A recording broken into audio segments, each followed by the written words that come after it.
Você vai ouvir agora uma mensagem nos encontros de paz e vida com o pastor Juahiri Palharim.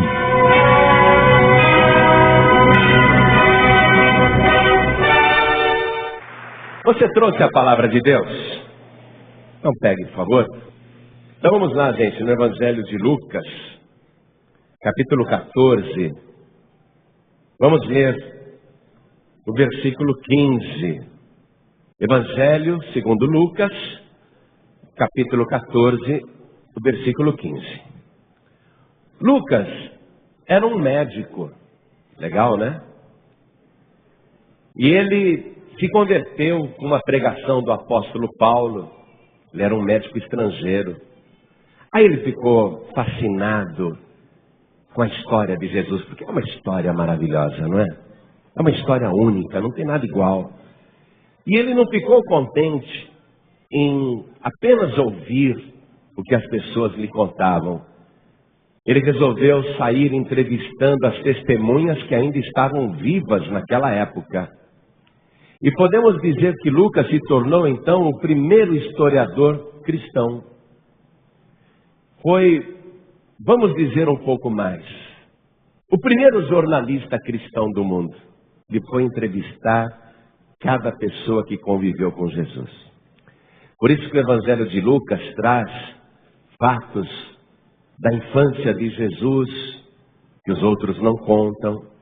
Porque ele foi lá conversar com a Maria, já estava mais velhinha.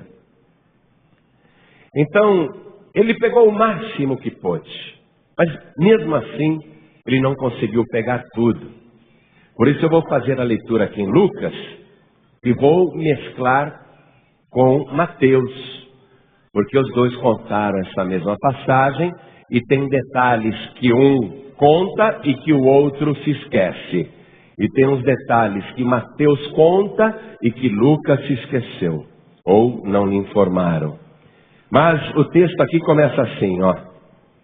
Lucas, não é? Capítulo 14, versículo 15. E ouvindo isso, um dos que estavam com ele à mesa, disse-lhe, estavam com Jesus à mesa.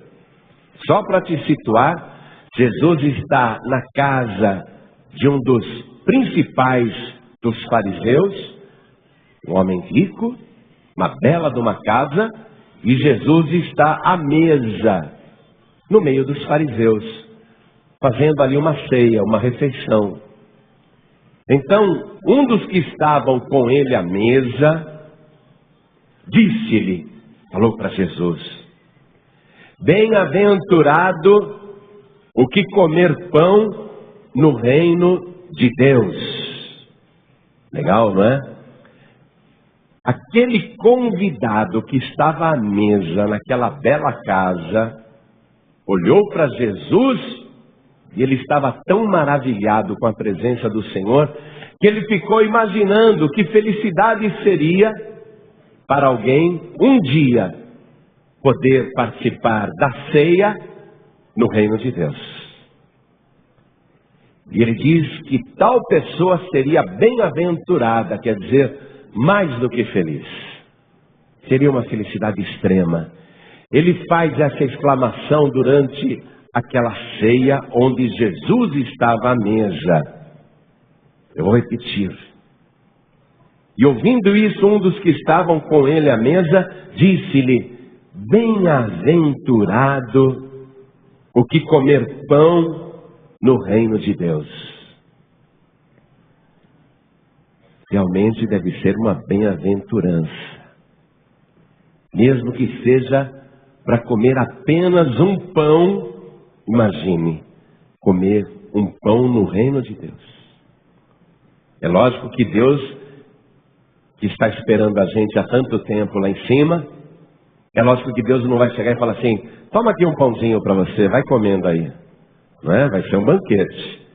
Mas mesmo que tivesse só pãozinho naquele grande dia, pãozinho, não precisa nem de manteiga, nem de mortadela, nem de requeijão, pão seco mesmo. Puxa, bem-aventurado quem comer pão no reino de Deus. Não é? Então eu vou ler agora, e cada pessoa que está comigo na sede da Paz e Vida do Rio de Janeiro repete em seguida. Vamos lá. E ouvindo isso, um dos que estavam com ele à mesa disse-lhe: bem-aventurado o que comer pão no reino de Deus. Você acha que essa é uma bem-aventurança? Mesmo que seja só um pão seco, sem água. Lógico que Deus não vai fazer isso com a gente. Mas mesmo que fosse só pão seco e sem água, seria uma bem-aventurança, hein? Estar naquela mesa no céu, comendo pão no reino de Deus. Então a exclamação deste homem faz sentido. Porque é uma esperança, é uma expectativa. Quem gostaria um dia, e esse dia eu creio que está muito próximo, quem gostaria um dia de comer pão no reino de Deus? Levante a mão. Sério? Gostaria mesmo? Então desocupe as suas mãos e dê a melhor salva de palmas possível para a palavra de Deus.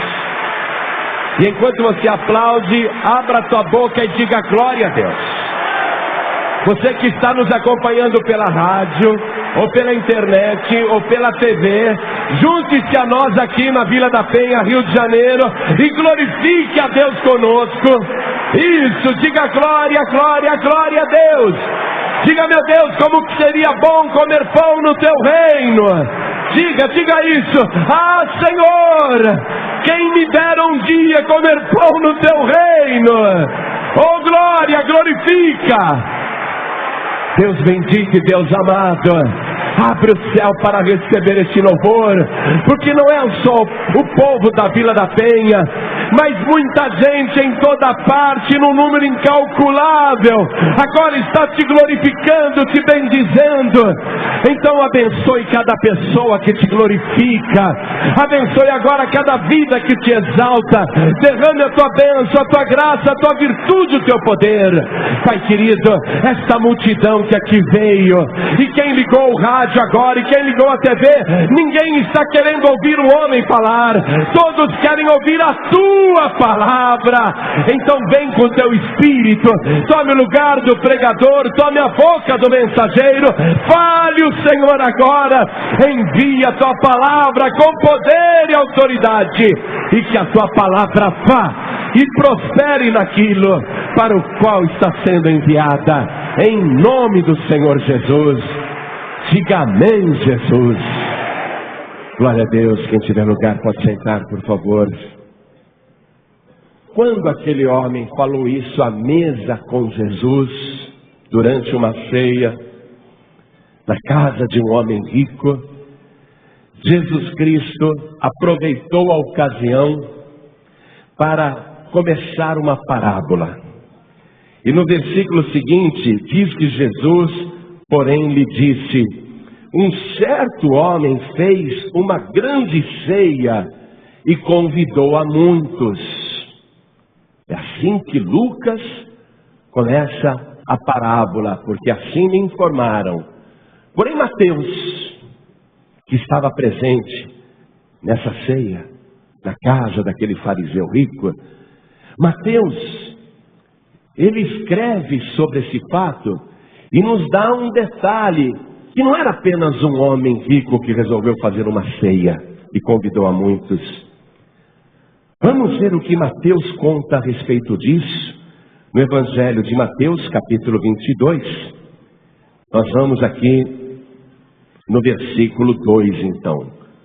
Vamos ver. Evangelho de Mateus, capítulo 22, versículo 2. Mateus diz, se lembrando do fato, que na verdade Jesus falou assim, naquele dia, não é? O reino dos céus é semelhante a um certo rei que celebrou as bodas de seu filho. Aqui no Brasil a gente fala bodas, em Portugal falam bodas. As duas maneiras estão certas. Ou seja, as bodas ou as bodas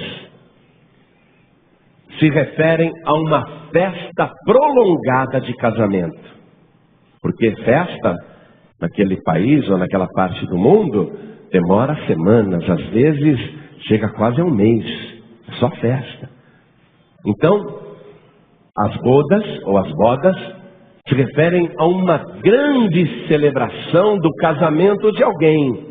E Mateus nos dá o detalhe que, na verdade, foi um rei que resolveu celebrar as bodas do seu filho. Um rei que resolveu fazer uma super festa de casamento para o seu filho. Todo casamento, você pode falar, ao invés de você falar, eu vou me casar, você pode falar, eu vou bodar. Você pode falar assim se quiser. Porque vai dar uma festa, é motivo de alegria. E as bodas, o casamento, ou a grande festa de casamento, as pessoas costumam comemorar não apenas no dia em que alguém se casa, mas de anos em anos, as pessoas resolvem comemorar bodas, mesmo já estando casadas, e comemoram com a mesma pessoa com quem se casaram. E eu fiz uma pesquisinha legal para você aqui. Se você tiver uma caneta, vai acompanhando e anota. Uma pesquisa legal. Quando um casal que celebrou as bodas de casamento completa 5 anos de convivência, se eles quiserem, eles podem comemorar os 5 anos de casados com bodas de madeira. Então anote aí, 5 anos, bodas de madeira. Aí o casal venceu aquela crise dos 5 anos e continua casado. Eles fazem 10 anos de casamento. Aí eles resolvem comemorar novas bodas. 10 anos é boda de estanho. Aí o casal superou os 10 anos, não é? Se amam muito. Aí eles vão comemorar 15 anos de casados. São novas bodas. Chama-se bodas de cristal. Quando o casal completa 20 anos de união, eles comemoram bodas de porcelana. Quando completam 25 anos de casados, então são o quê? Essa é fácil. Bodas de prata. E quando completam 30 anos de casados? Bodas de pérola. E quando completam 35 anos de casados? Essa é difícil. Bodas de coral. Eu, pelo menos, nunca tinha ouvido falar. Bodas de coral. E quando completam 40 anos de casados? Que 40 na Bíblia é número de tribulação. Número de luta. O povo de Israel ficou 40 anos caminhando no deserto. Quando um casal supera todas as lutas e consegue completar 40 anos de casados, tem alguém aqui casado há 40 anos? Ninguém? Ah, tem um lá. Olha aqui, meu amigo. Parabéns, bodas de esmeralda.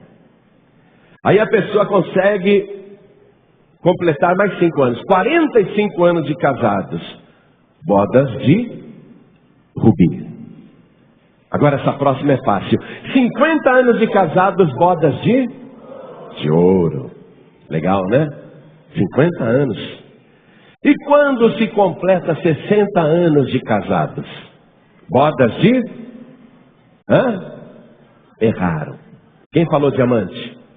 Quem falou diamante vai ganhar um lugar na mesa aqui da ceia. Acertou, 60 anos. Bodas de diamante. E quando completa 65 anos de casados?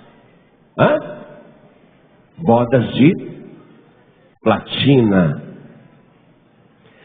E quando a pessoa consegue não apenas continuar casado com alguém por 75 anos, mas ainda consegue estar vivo.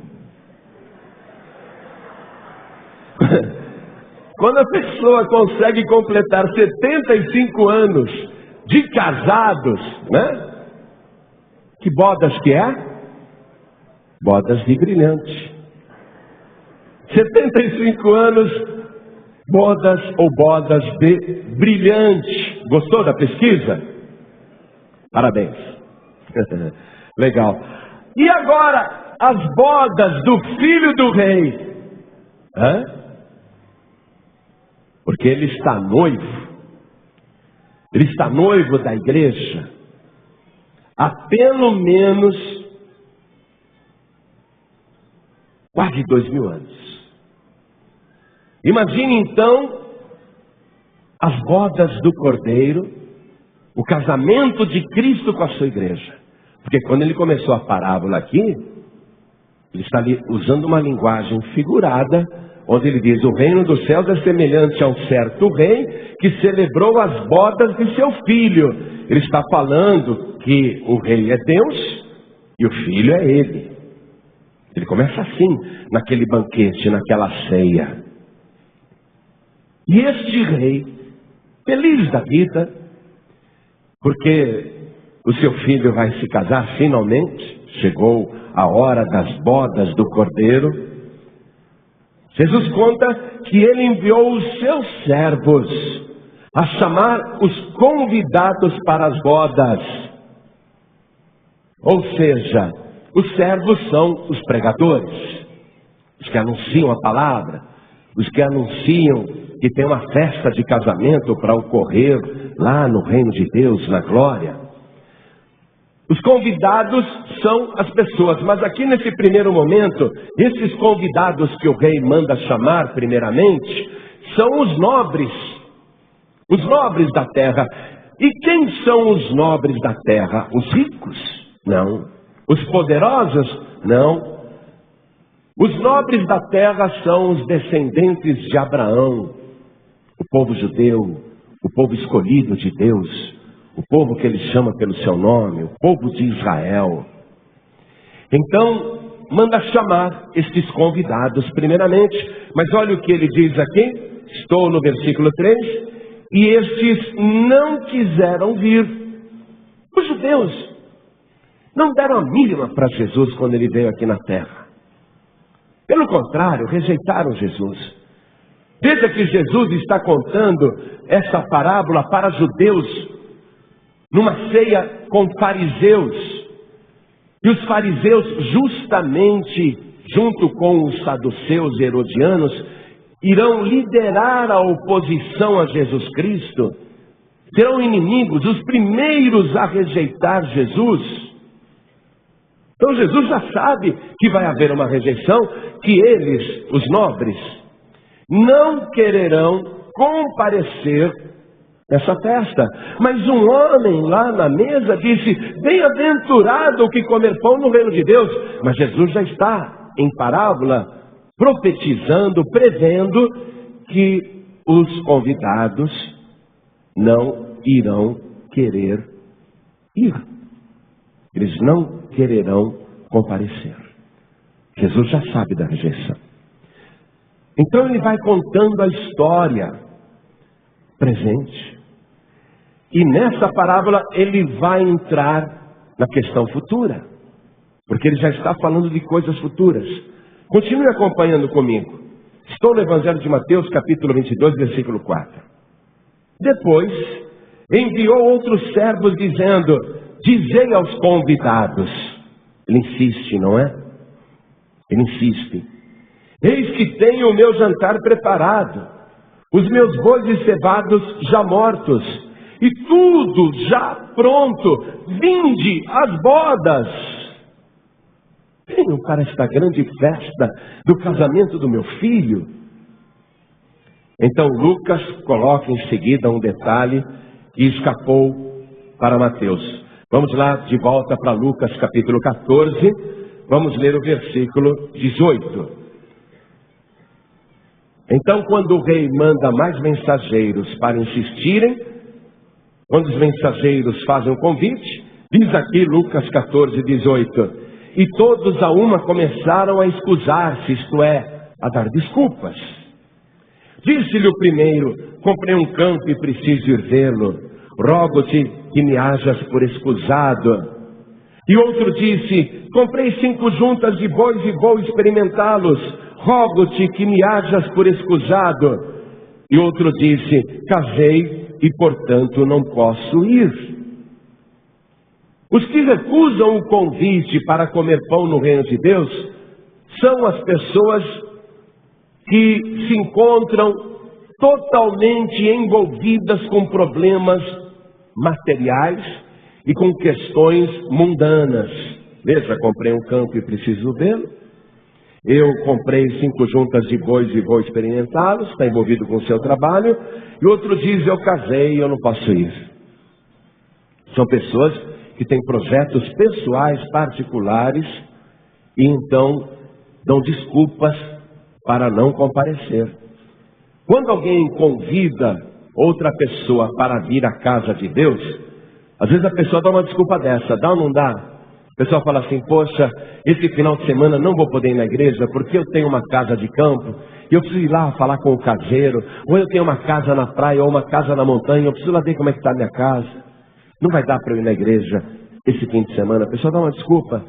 Outro diz, não vai dar não, esse domingo eu quero fazer um trabalho na minha casa, estou pintando, ou então vou bater uma laje, ou então vou levantar uma parede, não é? E a outra pessoa diz, casei e eu não posso ir.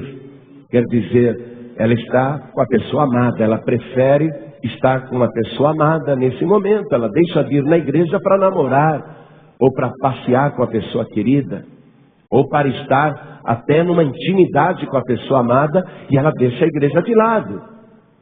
Veja só, quando aquele homem exclamou, bem-aventurado o que comer pão no reino de Deus, é lógico que todo mundo quer comer pão no reino de Deus. Todo mundo, a igreja inteira levantou a mão. Mas você vê que as pessoas dão desculpas para não comparecer. Continuando aqui a leitura, nós vamos retornar agora para Mateus capítulo 22, nós vamos ler o versículo 5, onde aquelas pessoas que deram aquelas desculpas, não fazendo caso do convite, foram um para o seu campo e outro para o seu negócio. Isto é, não quiseram. Muito bem. Agora, continuando aqui essa leitura no versículo 6. Jesus diz, nessa parábola, que alguns convidados, aborrecidos com a insistência do convite, resolveram engrossar com os mensageiros, que estavam simplesmente entregando os convites. Eles não eram o autor do convite, eram apenas meros entregadores dos convites, meros office boys, meros carteiros. Estavam só entregando a mensagem.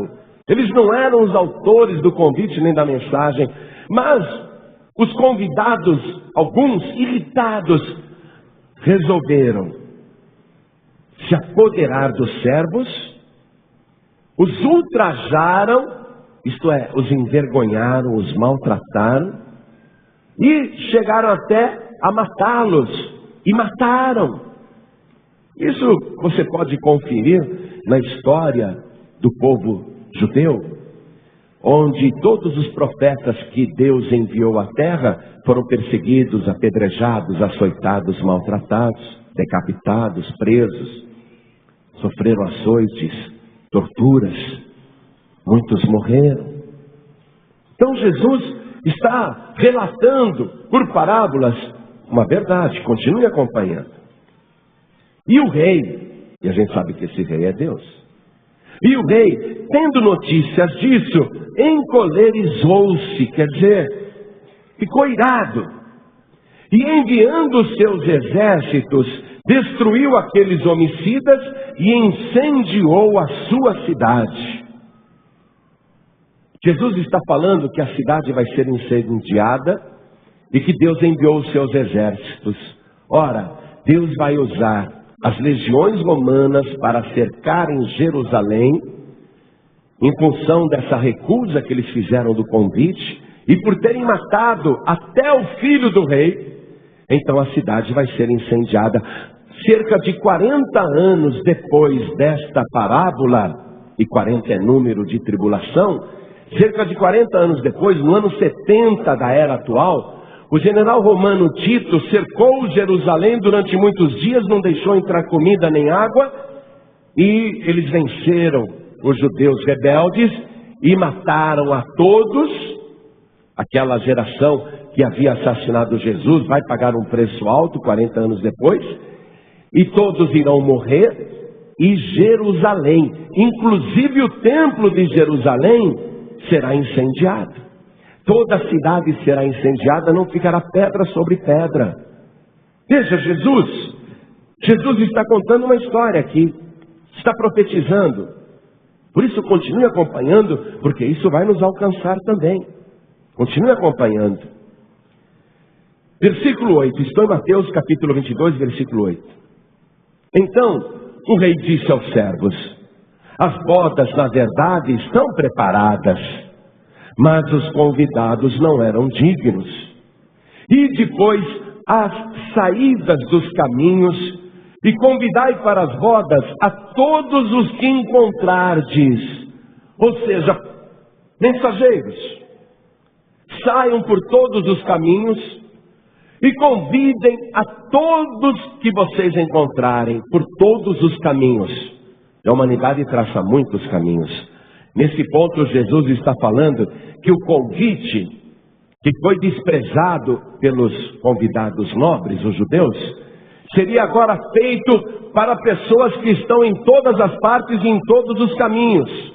Todos que eles encontrassem, os mensageiros deveriam dizer: vai ter a festa de casamento do filho do rei, e você está sendo convidado. Por isso que Jesus, quando ressuscitou, disse assim: ide por todo mundo e pregai o evangelho a cada criatura. Quem crer e for batizado será salvo, e quem não crer será condenado. Porque agora a ordem é para convidar todo mundo. É o tempo dos estrangeiros, nós. Porque para eles, para os judeus, nós somos estrangeiros. Nós estamos em outros caminhos. E o convite chegou até nós.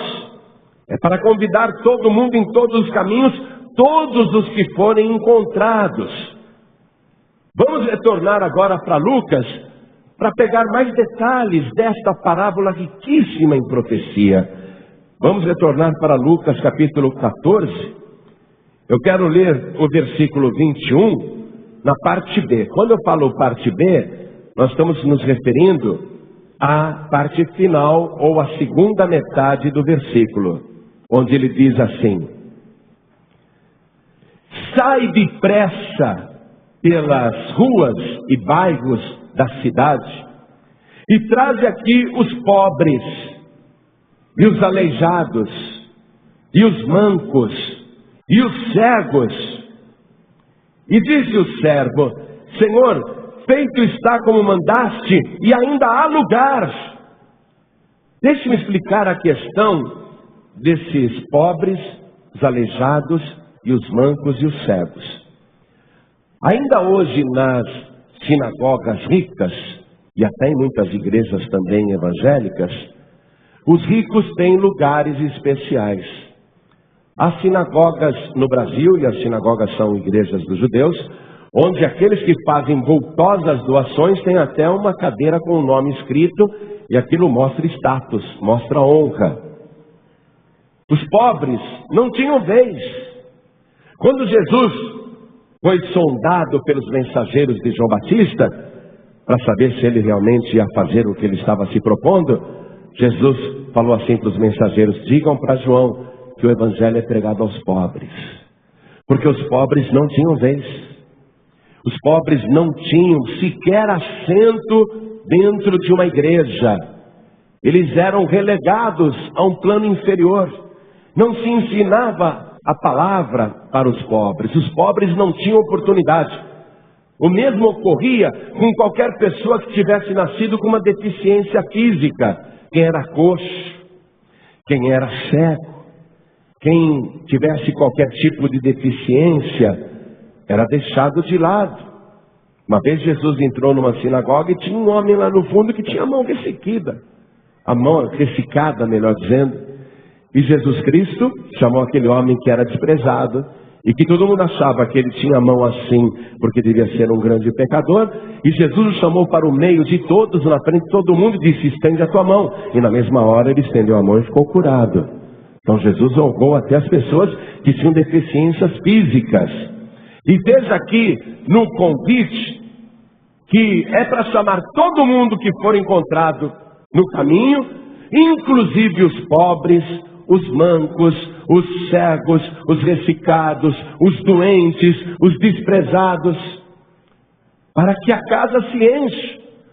Por isso que você vê também lá no livro de Atos dos Apóstolos, se eu não me engano está no capítulo 3 essa passagem, quando Jesus já tinha subido aos céus e Pedro e João estavam indo para o templo de Jerusalém, e um aleijado, e esse foi o primeiro milagre que aconteceu na igreja cristã primitiva, um aleijado que ficava na porta do templo, estendeu a mão, e ele tinha cerca de 40 anos de idade e nasceu aleijado. Ele estende a mão para Pedro e diz, me dá uma esmola, uma esmola. E Pedro parou na frente dele e disse assim, olhe para nós. Nós não temos prata nem ouro, mas o que eu tenho, isso eu te dou. Em nome de Jesus Cristo Nazareno, levanta-te, anda. E pegou o homem aleijado pela mão e o puxou, e o homem deu um salto, e quando ele caiu, já estava de pé, as pernas já arrumadas, o tornozelo arrumado, os artelhos consertados. E diz que aquele homem pulava tanto que ele entrou no templo de Deus, glorificando o nome do nosso Senhor e Salvador Jesus Cristo. Vai, chama os aleijados, os cegos, os mancos, para que a minha casa se encha.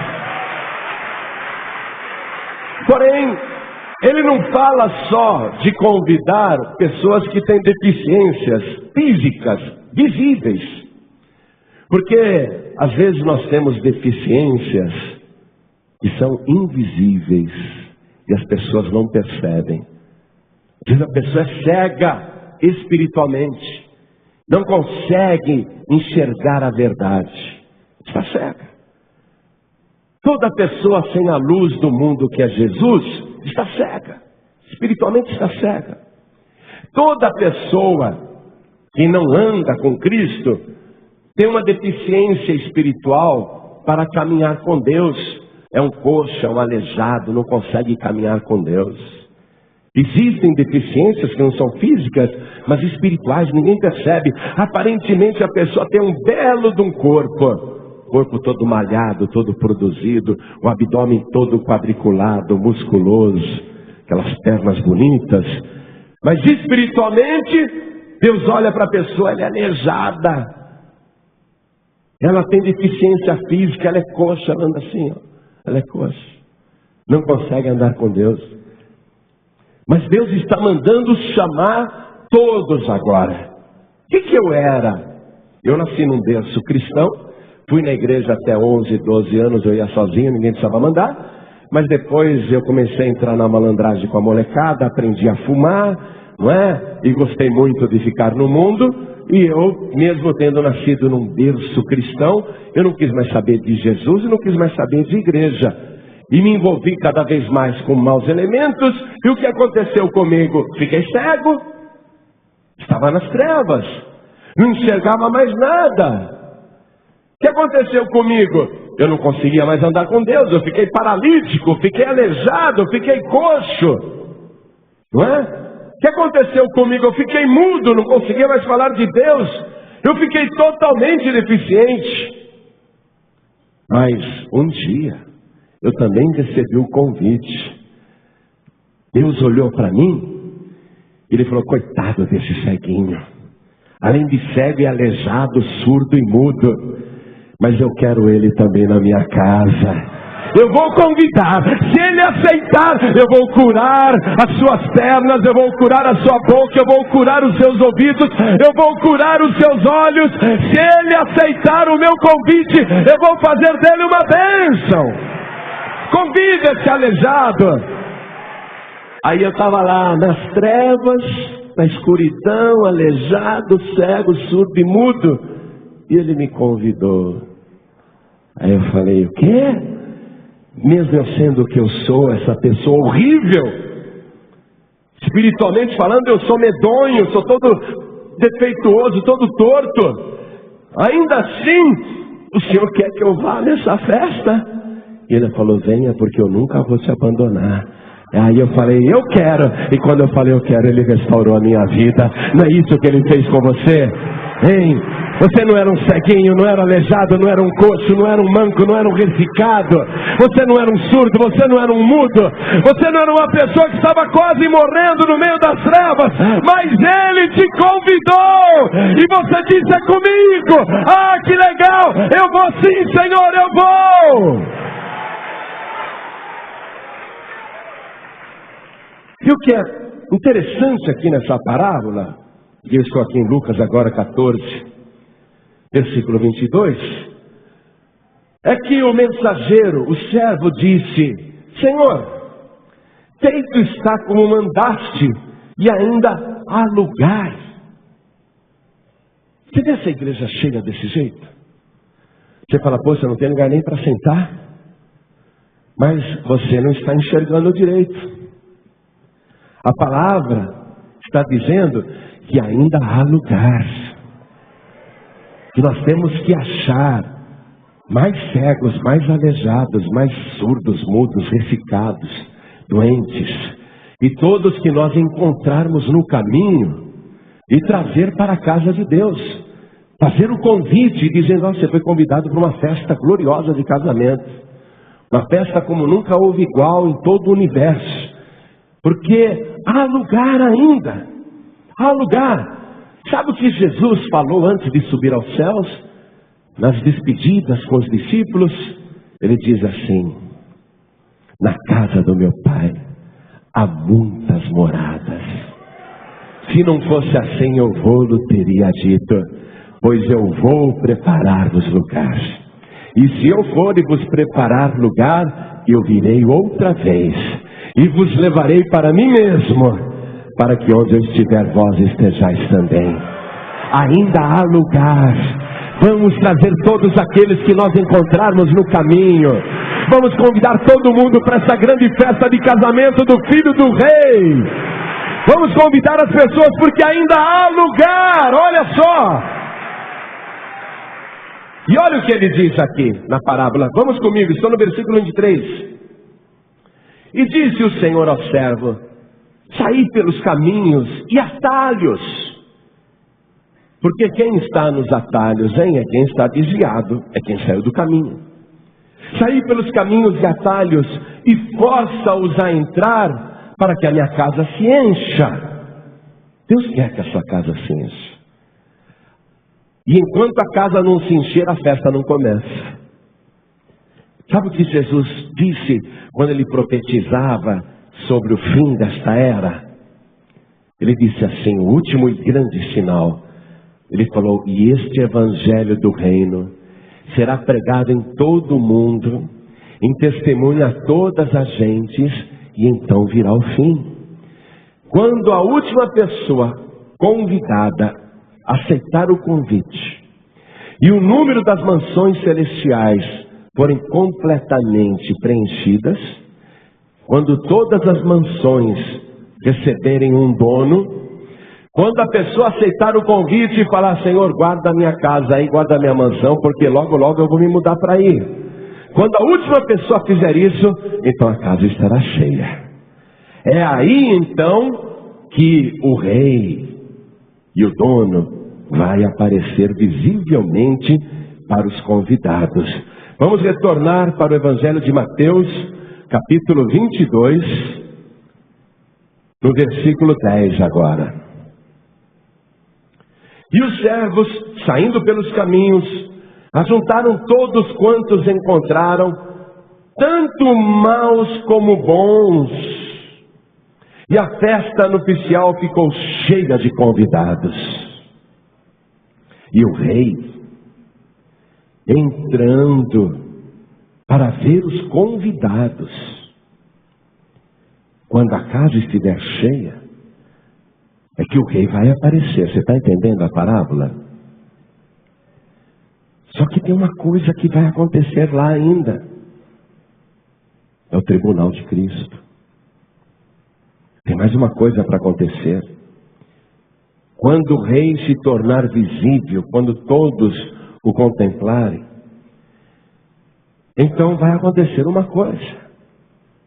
E o rei, entrando para ver os convidados, Viu ali um homem que não estava trajado com veste nupcial.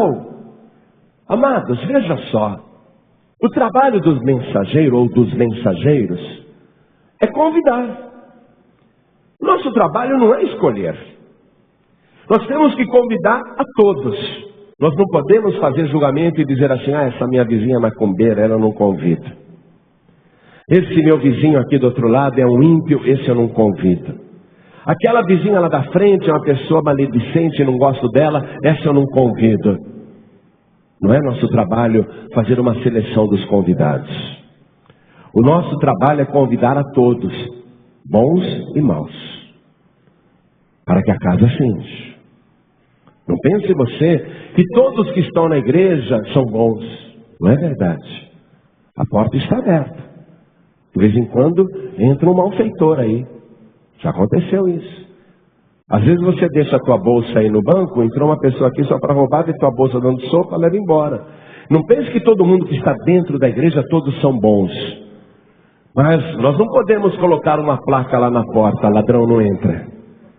Pelo contrário, nós vamos dizer: entram os ladrões também. Não podemos colocar uma placa lá na frente: traficante não entra. Pelo contrário, entram os traficantes também. Não podemos colocar uma placa lá na porta: viciados não entram aqui, homossexuais não entram aqui, prostitutos e prostitutas não entram aqui. Pelo contrário, nós temos que dizer: viciados, homossexuais, prostitutos, né? Garotos de programa, garotas de programa, todo tipo de gente. Nós temos que chamar a todos, amém? Não é nosso trabalho selecionar. Nós recebemos ordem para convidar. Os servos recebem ordem para convidar. Quem vai fazer a seleção é o próprio rei. Ele é que vai fazer a separação dos bons e dos maus. Cabe a ele, porque só ele sabe julgar com justiça. Às vezes você pensa que a pessoa é indigna e justamente é o contrário, ela é digna. E às vezes você pensa que alguém é digno e é justamente ao contrário, a pessoa é indigna. Não é? Que nem dizia minha nona: por fora bela viola, por dentro pão bolorento.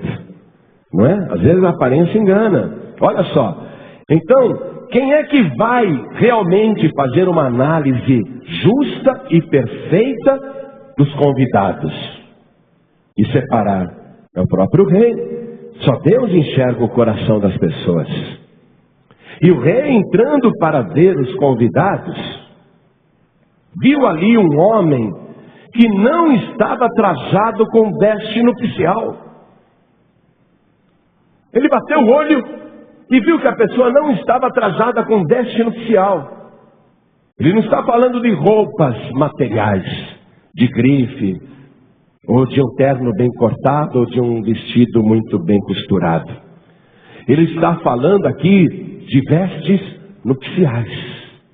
E viu que uma pessoa ali, entre os convidados, não estava trajado com veste nupcial. Ou seja, ele não tinha condições de estar naquela festa, apesar de ter sido convidado. Ele se arrumou o melhor que pôde, mas ele não tinha a veste adequada. E disse-lhe, o rei diz, né? E disse-lhe: amigo. Engraçado que Jesus também chamou Judas de amigo, né? Amigo, como entraste aqui, não tendo veste nupcial? E ele emudeceu. Diante de Deus a pessoa não tem desculpa para dar. Qual é a desculpa que a pessoa vai dar? Para os mensageiros, o convidado pode dar a desculpa que quiser. Mas quando Deus pergunta, o que a pessoa vai dizer? Que desculpa ela vai apresentar por não ter se preparado? Porque a vida da pessoa está nua e crua diante dos olhos do Senhor. Não tem como a pessoa querer naquela hora ganhar Deus na conversa. Não, sabe o que é, Senhor? É que eu vim correndo, não deu tempo de me preparar. Não cabe nenhuma desculpa. A pessoa emudece. E ele emudeceu porque não tem argumento. Não há desculpa. Como é que alguém vai argumentar com o próprio Deus? Com o grande rei? A pessoa emudeceu. Veja como essa parábola que ele contou ali, jantando com as pessoas. naquela ceia que parecia tão sem compromisso, veja que ele avançou para o futuro. Olha só, ele já chegou até no juízo final. Ele já chegou ali na separação entre os justos e os injustos, na consumação dos séculos, na aparição do grande rei. Numa parábola simples que ele contou, batendo papo ali na mesa, ele revelou tudo, contou toda a história. E tudo que ele começou a contar, você viu que se cumpriu. A cidade daqueles convidados nobres foi incendiada, os seus moradores foram mortos. Tudo o que ele contou veio se cumprindo. Então ele está resumindo brilhantemente a história universal. Ele está resumindo todos os acontecimentos. E ele já antecipa. E olha o que vai acontecer ali, amados. Quando aquele convidado, que não tinha veste nupcial, ficou mudo, olha o que disse o rei. Disse então o rei aos servos. E aqui ele não está falando mais com pregadores ou pregadoras, ele está falando com anjos, aos seus servos celestiais. Amarrai-o de pés e mãos, levai-o e lançai-o nas trevas exteriores. Ali haverá pranto e ranger de dentes, porque muitos são chamados, mas poucos escolhidos. Qual é o meu trabalho aqui hoje? Só fazer o convite. Só. E todo aquele, toda aquela que ouve o convite deve dizer: oba, eu vou. Mas não pode se esquecer da veste nupcial. Isto quer dizer que você não pode levar a tua vida espiritual aos trancos e barrancos e de qualquer maneira, largadona. Ah, Deus é bom, Deus é misericordioso. Na hora que Ele falar com você, se a tua veste não estiver de acordo, você vai emudecer. Você tem que estar com a veste nupcial o tempo todo pronta. Ó, tá vendo aqui a minha veste nupcial? Não estou falando desse terno aqui não, que isso daqui já, ele está tão surrado, tão velho, que quando eu abro o guarda-roupa ele fala: hoje eu não vou com você? Eu não estou falando dessa veste aqui, mas se você tiver olhos espirituais, pode ver a minha veste nupcial. Eu ando com ela o tempo todo, porque eu não vejo a hora dessa festa começar. E eu estou guardando a veste nupcial. Pastor João Ribeiro, eu também quero essa veste. Como é que eu faço para ter uma veste nupcial o tempo todo? Está lá em Apocalipse capítulo 22, versículo 14, onde ele mesmo diz: bem-aventurados e santos aqueles que lavam as suas vestiduras no sangue do Cordeiro, para que tenham direito à árvore da vida e possam entrar na cidade santa pelas portas. Sabe qual é a veste perfeita? É a veste que foi lavada pelo sangue de Jesus Cristo. O sangue de Jesus te purifica de todo pecado. A tua veste fica mais alva do que a neve. O sangue de Jesus branqueia a tua vestimenta. Com esse branqueamento você vai entrar nas bodas do Cordeiro. Só vai entrar quem lavou as suas vestiduras no sangue do Cordeiro. Fique de pé no seu lugar, por favor. Meu trabalho, eu recebi ordem para te convidar. O grande rei falou: vai e convida essa pessoa. Avise esta pessoa: eu tenho uma grande festa e eu gostaria que ela comparecesse. Então estou trazendo o convite para você. Bem-aventurado, bem-aventurada aquele, aquela que comer pão no reino de Deus. O convite é para todos. Nosso trabalho é convidar todos. Nós não convidamos só os bonzinhos. Você pode ver que a gente vai na mensagem, ou mesmo no rádio, ou na televisão, a gente chama todo mundo. Venha, venha, venha, venha. A gente não fica perguntando: e a tua vida? E o teu passado? O que você era? O que você fez? Nós não perguntamos nem da vida conjugal da pessoa. Nós não perguntamos nada para a pessoa, nada. Nosso trabalho não é investigar. Nosso trabalho é pregar. Então a nossa obrigação e a ordem que recebemos é para convidar todo mundo. E você já está previamente convidado, previamente convidada. O grande rei gostaria muito que você comparecesse na festa do seu filho. Vai ser a maior celebração de casamento que já ocorreu em todos os tempos. Vai ser um acontecimento de parar o universo. Coisa extraordinária. Você nunca viu e jamais verá festa igual. E essa festa vai ocorrer a qualquer momento. E agora o meu rei disse, insiste com essa pessoa, para ela vir, para ela entrar. Eu quero que a minha casa se encha. Na casa do meu pai há muitas moradas. Então eu vou fazer esse convite. Você que está ouvindo esta palavra, só pode entrar ali quem lava suas vestiduras no sangue do Cordeiro. A única maneira de você lavar as suas vestiduras no sangue do Cordeiro é receber Jesus Cristo, o Cordeiro de Deus que tira o pecado do mundo, recebê-lo como teu único, suficiente, exclusivo e eterno Salvador. Se você falar, eu quero, aí você tem que dar exclusividade para Ele. Não pode nunca mais rezar para qualquer outra pessoa, fazer pedido para qualquer divindade, espírito ou anjo, seja lá o que for, guia, padroeiro, padroeira. Você tem que esquecer todo esse povo aí. Você tem que dar exclusividade para Jesus. A partir de agora, Ele passa a ser o teu único Senhor, o teu único Salvador. E toda vez que você for falar com o Pai Celestial, você vai falar em nome de Jesus. Você vai dar exclusividade para Ele.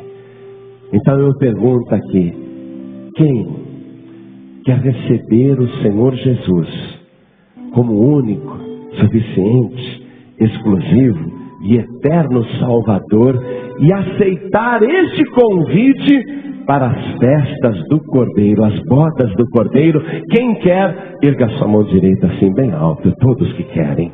Pastor, eu quero. Todos que querem, ergam bem alto as mãos. Muito bem. Todos que ergueram as mãos, venham aqui para frente comigo, saiam dos seus lugares, venham para cá. Sabe por que eu quero que você venha para cá? Porque nós vamos te dar uma vestimenta nupcial, uma vestimenta adequada para você participar dessa festa. Você que quer entregar a vida para Jesus, vem aqui para frente agora, mas vem correndo, vem para cá, vem para cá. Vamos aplaudir o Senhor Jesus, vem para cá. Não fique no seu lugar, não venha, porque o dia da festa está chegando. Ai de quem ficar para fora. Vamos aplaudir mais o Senhor Jesus, vem aqui para frente. Está com vontade de vir, saia do teu lugar e venha para cá. Você que está lá no fundo, vem aqui para frente também, pede licença para as pessoas e vem. Vamos aplaudir mais o Senhor Jesus. Se as pessoas foram convidadas e querem ir na festa, nós vamos encontrá-las lá. Eu quero fazer um convite para você que saiu do caminho, pegou atalhos, acabou se afastando, e hoje a palavra está testificando no teu coração que aquele grande dia está chegando. E você não quer ficar de fora dessa festa. Então me escute. Você que não está com as vestimentas adequadas. Amado, amada, é com você. Você que está sujando a tua vestimenta. Olha só. Há dedos do diabo na tua vestimenta. Satanás, com as suas mãos sujas, ele tem colocado aí as garras na tua vestimenta. Alguns estão até com as vestimentas rasgadas. O diabo quer te deixar nu para que a tua vergonha apareça, para que você não compareça naquela grande festa. Mas hoje aqui tem o sangue de Jesus, que tem poder para te purificar de todo o pecado. Você que está cocheando em seguir a Deus, está manquejando, está dando cada mancada em seguir a Deus, cada mancada, está quase paralítico, paralítica. Você conhece a palavra, não dá para pegar atalho, não dá para ficar com essa roupa aí que está parecendo trapo, está cheirando mal até. Pastor, que é isso? Passei muito desodorante, passei perfume importado, estou com a menor roupa que eu pude vestir hoje. Eu não estou falando disso, estou falando espiritualmente nos termos da parábola. No mundo espiritual, como é que você está sendo enxergado agora? Não adianta você dar desculpa para Deus, não tem desculpa. A pessoa emudece, porque Deus conhece, porque Deus sabe. Você sabe que Deus sabe. Adianta você te calar e não agir, e ser lançado depois das trevas exteriores? É isso que você quer? Eu não posso acreditar que você queira ficar de fora da festa, e também não consigo acreditar que você imagine que vai comparecer na ceia do Senhor, nas bodas do Cordeiro, com essas vestes inadequadas. Não é possível que você esteja se enganando, achando que desse jeito vai subir. Não é possível que você esteja se enganando dessa maneira. O que a tua consciência está mostrando? O que o Espírito Santo agora está te mostrando? Está mostrando que você precisa vir aqui na frente, branquear as suas vestiduras no sangue do Cordeiro. Então, se é com você, e eu sei que é com muita gente que o Espírito Santo está falando agora, então saia do seu lugar, vem aqui na frente, porque aqui tem o maior alvejante do universo, que é o sangue de Jesus Cristo. Vem aqui para frente, porque hoje a tua veste vai ser branqueada com o sangue do Cordeiro. Hoje a tua veste nupcial vai ficar adequada. Hoje você vai ter certeza que se a trombeta tocar, você vai subir para festejar. Isso, venha, venha, e vamos aplaudir mais o Senhor Jesus, igreja. Temos que pegar todo mundo, temos que trazer todo mundo, vem para cá. Vem colocar vestes nupciais, vestes adequadas, vestes branqueadas pelo sangue do Cordeiro. Enquanto mais pessoas estão chegando, quero falar com você que está ouvindo pela rádio, quero falar com você que até fora do Brasil está acompanhando pela internet. Você sentiu que essa parábola de Jesus está se cumprindo e que nós não podemos perder tempo? Então você que está ouvindo à distância ou assistindo de longe, quer entregar a vida para Jesus? Quer voltar para Jesus? Quer se reconciliar com Ele? Então se ajoelha ao lado do teu televisor, se ajoelha ao lado do teu aparelho de rádio, se ajoelha ao lado do teu computador, porque nós vamos fazer uma oração. Eu estava pregando em Campo Grande na parte da manhã, e um moço quis dar testemunho. O nome dele é Robson. Ele ficou preso 10 anos, e ele se converteu dentro da cadeia ouvindo as mensagens de paz e vida pela rádio. E o grande sonho dele era conseguir sair e comparecer ao vivo no encontro de paz e vida. E hoje de manhã ele estava lá, na paz e vida de Campo Grande, se ajoelhando diante do altar, entregando a vida para Jesus. Eu sei que agora nós estamos entrando em muitas cadeias, em muitos presídios. Você que quer entregar a vida para Jesus ou voltar para Jesus, se ajoelhe aí mesmo, dentro da tua cela. Isso, não importa o que os outros presos vão dizer, zombar, rir. O que eu sei é que quando Jesus voltar, a tua veste nupcial vai estar adequada. Você que está dirigindo e ouvindo esta mensagem no teu veículo, quer entregar a vida para Jesus, quer voltar para Jesus? Não precisa parar o veículo, diminua a velocidade, coloque a mão direita sobre o teu coração, que nós vamos orar. Vou pedir para cada pessoa que está na frente aqui comigo, entregando a vida para Jesus, voltando para Jesus, se consertando com o Senhor, vou pedir a você que se ajoelhe diante do altar. Você que está à distância, se ajoelhe em casa, no hospital, na cadeia, no trabalho, onde você estiver.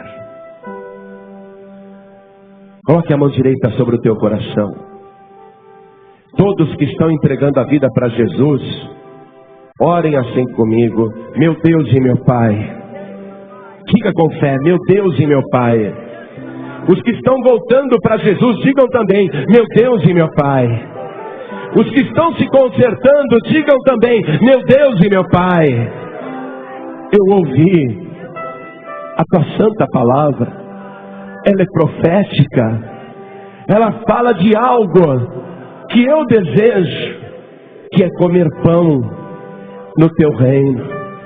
Eu desejo muito estar um dia com o Senhor, aí na glória, e contemplar a formosura do grande Rei, e contemplar o meu único Salvador. É por isso, meu Deus, que de joelhos eu te suplico: lave agora as minhas vestiduras no sangue de Jesus. Perdoe agora todos os meus pecados. Me purifique, meu Deus, de toda maldade. Me dá um coração novo. Me dá uma mente nova. Me dá uma vida nova. Me dá, Senhor, a alegria da tua salvação. Porque eu declaro diante do teu altar, diante destas testemunhas, eu declaro que não tenho outro Senhor, nem outro Salvador, a não ser o meu Senhor Jesus. Meu Pai querido, coloca o meu nome entre os convidados que aceitaram o teu convite, e me guarda, Senhor, nesta vida, para que sempre as minhas vestes estejam brancas, branqueadas pelo sangue de Jesus. Me guarda, Senhor, até aquele grande dia. É o que eu te peço e já te agradeço por Jesus Cristo, o meu único, suficiente, exclusivo e eterno Salvador, para todos sempre. Amém. Você acabou de ouvir uma mensagem nos Encontros de Paz e Vida, com o pastor João Ribe Palharim. Participe você também dos Encontros de Paz e Vida, às 8 horas da manhã, às 3 horas da tarde e às 7 horas da noite. Comunidade Cristã Paz e Vida, lugar de gente feliz.